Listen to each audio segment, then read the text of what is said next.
आइए दिल्ली का लाल किला आपको दिखाते हैं। शाहजहां ने 1638 में ये किला बनाया था। हमारे देश की आन बान शान तिरंगा इस पर पूरी शान और शौकत के साथ में लहरा रहा है। लाल किले की पूरी तारीख भी आपको बताएंगे, जो ख़ास चीज़ें हैं वो भी हम आपको दिखाएंगे।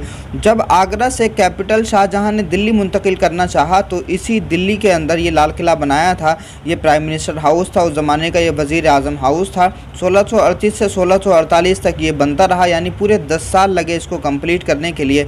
हमने टिकट खरीद लिया है और अब लाहौरी गेट से हम अंदर जाने वाले हैं। इसी गेट से हम अंदर एंट्री करेंगे और अंदर एंट्री करने के बाद में जो ख़ास चीज़ें हैं वो हम आपको ज़रूर दिखाएंगे। बने रहें हमारे साथ। तो जैसे ही आप लाहौरी गेट से अंदर आते हैं, सामने का मंजर कुछ इस तरह का है और जहां तिरंगा लहरा रहा है ये वो ख़ास गेट है। इसी गेट के ऊपर छोटे छोटे गुंबद और उन्हीं गुंबदों के बीच में हमारे देश का तिरंगा लहरा रहा है। अब आइए इसी गेट से हम अंदर की तरफ चलते हैं और ये जो मंज़र आप अपनी स्क्रीन पर देख रहे हैं ये मुग़ल दौर की शानदार मार्केट थी, जिसको छत्ता बाज़ार कहा जाता था। इसका नाम ही छत्ता बाज़ार रखा गया था और इस मार्केट से जो मुग़ल रानियाँ थीं, जो मुग़लों की बीवियाँ थी और ख़ानदानी जो मुग़लों की ख़ानदानी जो औरतें थीं वो तमाम औरतें यहीं से शॉपिंग किया करती थीं। यानी उनके लिए जो किंग फैमिली थी, जो बादशाह की फैमिली थी और बादशाह के तमाम रिश्तेदार ख़वातीन थीं, वो तमाम औरतें यहीं से शॉपिंग किया करती थीं। तो ये छत्ता चौक है, छत्ता बाज़ार है और ये बाहर से कुछ इस तरह का नज़र आता है।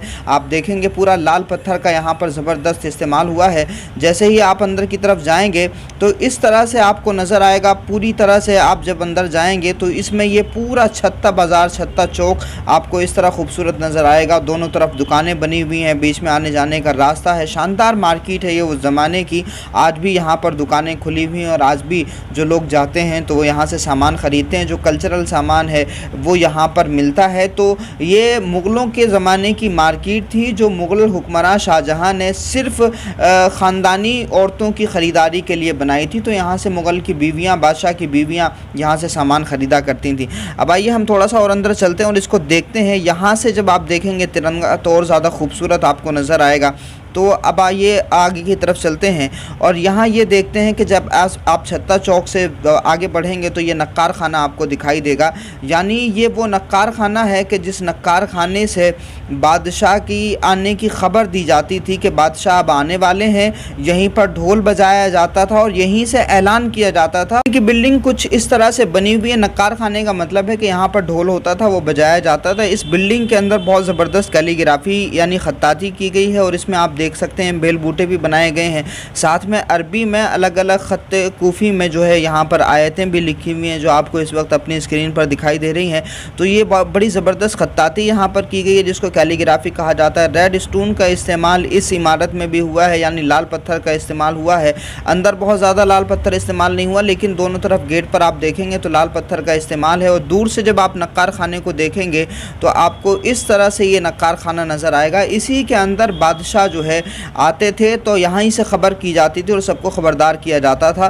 तो तमाम लोग जो दीवाने आम में बैठे होते थे उनको पता चल जाता था कि अब बादशाह आने वाले हैं इसी रास्ते से, और फिर सब लोग ख़बरदार हो जाते थे। जैसे ही आप इसको क्रॉस करके आगे बढ़ेंगे तो ये दीवाने आम है और इसी दीवाने आम में तख्ते ताऊस है, जो इस वक्त आपकी स्क्रीन पर है। तख्ते ताऊस इसको कहा जाता है और इसी तख्ते ताऊस पर बादशाह बैठा करते थे और इसी तख्ते ताऊस पर बैठ करके तमाम फरियादियों की फ़रियादें सुनते थे। इसी तख्ते ताऊस के नीचे एक ये जो आपको नज़र आ रही है तख्ते ताऊस के नीचे ये छोटी सी जो चौकी है, यहाँ पर एक बंदा होता था जो पर्चियाँ लोगों से लेता था और उसको बादशाह के सामने पेश करता था। तो इसी तख्ते ताऊस पर बादशाह बैठा करते थे दीवाने आम के अंदर, आम लोगों की तमाम समस्याओं को सुनने के लिए। तो ये इमारत भी बहुत खूबसूरत है और बहुत शानदार, बड़ी मजबूत इमारत है।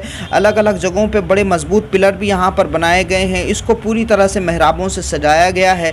शानदार रेड स्टोन का यहाँ पर इस्तेमाल हुआ। बीचों बीच में बिल्कुल ये तख्ते ताऊस है और तख्ते ताऊस सफ़ेद मार्बल का बना हुआ है और पीछे की तरफ भी बड़ी अच्छी यहाँ पर नक्काशी की गई है, बड़ी अच्छी कैलीग्राफी भी की गई है। बहुत अच्छे बेल बूटे भी बनाए गए हैं। यानी तख्ते ताऊस के पीछे जो दीवार है उस दीवार पर बहुत अच्छे बेल बूटे, बहुत अच्छे फूल और चिड़ियों की बहुत सारी तस्वीरें यहाँ पर बनाई गई हैं। तो ये दीवाने आम की तस्वीर आप अपनी स्क्रीन पर इस वक्त देख रहे हैं, जो बहुत ख़ास है लाल किले के अंदर। यहीं पर बादशाह बैठ करके तमाम लोगों की समस्याओं का समाधान करते थे और यहीं बादशाह बैठते थे और यहीं पर तमाम मामला जो है वो डिस्कस होते थे। हुकूमती मामलात हों या फिर आम जनमानस की समस्याएँ हों, यहीं पर बैठ करके बादशाह शाहजहाँ तमाम चीज़ों को सुनते थे।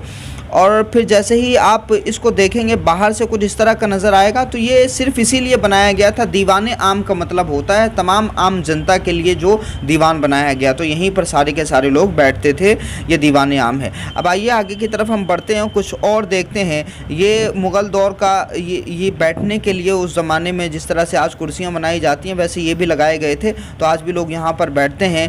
जब आप देखेंगे दीवाने आम को क्रॉस करके जब आप आगे बढ़ेंगे तो कुछ इस तरह से मंज़र आपको नज़र आएगा।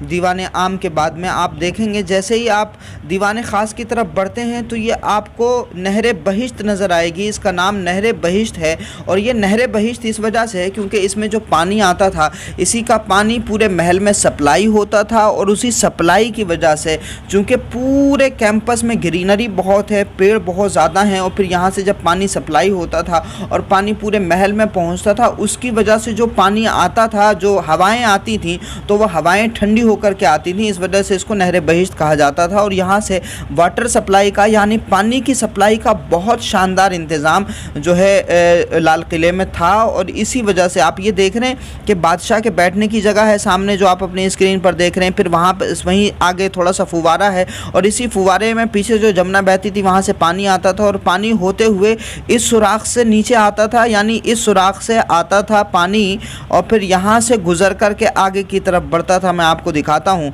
इस सुराख से पानी आता था, फिर इस फुवारे में गिरता था, फिर यहाँ से होते हुए सीधे जाता था और फिर सीधे जाता था तो वहाँ पर भी एक बड़ा सा फुवारा है जो आपको अपनी स्क्रीन पर नज़र आ रहा है। इसी नहर बहिश्त में आगे फुवारा, फिर वहाँ से पूरे कैंपस में पानी सप्लाई होता था। तो गर्मी की शिद्दत चाहे जितनी ज़्यादा हो, इस नहर बहिश्त की वजह से बहुत ज़्यादा तापमान जो है कंट्रोल में रहता था और गर्मी का एहसास बहुत कम होता था। तो इस तरह से इस पूरे कैंपस में तकरीबन 12 महल हैं और 4 म्यूज़ियम हैं। आप ये देखिए कि ये यहाँ पर शाहजहाँ की बीवियाँ रहा करती थीं।